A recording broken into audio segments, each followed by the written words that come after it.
Can't have it. Can't have it. I said, you said you had some grudges. Who are your grudges against? Well, number one, and my wife constantly reminds me to tone down. I brought that guy back from Israel, John Deminick. It was my Freedom of Information Act which proved not only that he was innocent, but who Ivan really was. The case was so sensitive, members of Congress would say, Jim, I love you, but please, don't involve me. I sent my evidence to the Sixth Circuit Court in Cincinnati. They wouldn't accept it. I finally sent it over to Israel, to the Israeli Supreme Court, and they called me over there, and I went with the family. I did a live interview, satellite, with Brian Gumbel, and I said, when they put this innocent man to death, they're going to lose $15 to $20 billion every year they get from the American taxpayers. And Brian Gumbel says, what are you talking about?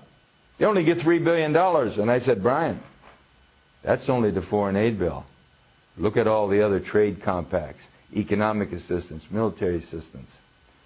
I'm saying this to you right now. Israel gets approximately $15 billion a year from the American taxpayers. That $15 billion is $30,000 for every man, woman, and child. And people in my district are losing their pension benefits. So I was targeted big time. By the Israelis? The Israeli Supreme Court looked at the evidence, could not refute it. And it came from the Justice Department, Greta. And they said, take him home.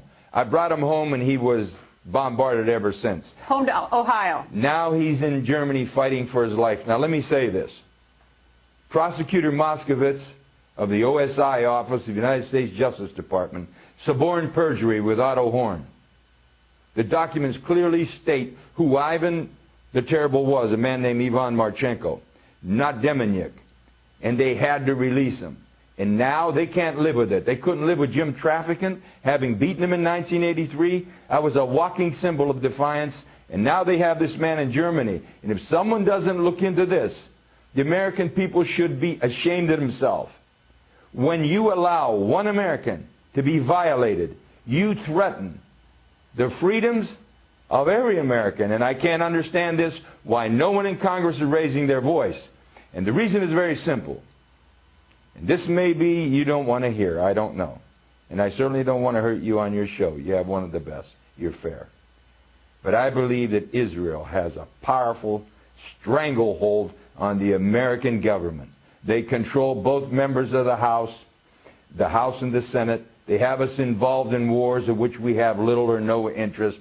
Our children are coming back in body bags. Our nation is bankrupt over these wars. And if you open your mouth, you get targeted. And if they don't beat you at the poll, they'll put you in prison. All right, two quick things. One is the Israelis released Deminick back to the United States, right? The Israeli Supreme Court, and I give them credit. Give them credit. I give them credit, big time. All right, the second thing is Israel is a democracy and is our ally. Yes, right? they are. So you have no... And they should be our ally. Okay. They are our friend over in that troubled part of the world. So explain to me what you see as, why you target or why you have a grudge against the Israelis. The grudge is not necessarily a grudge. It's an objective assessment that no one will have the courage to speak about. They're controlling much of our foreign policy. They're influencing much of our domestic policy. Wolfowitz, as Undersecretary of Defense, manipulated President Bush #2 back into Iraq. They pushed definitely to try and get Bush before he left to move into Iran. We're conducting an expansionist policy of Israel, and everybody's afraid to say it. They control much of the media, they control much of the commerce of the country, and they control powerfully both bodies of the Congress. They own the Congress. Are you an anti-Semite? No, I'm not. That's exactly what they're going to say, and I expect that.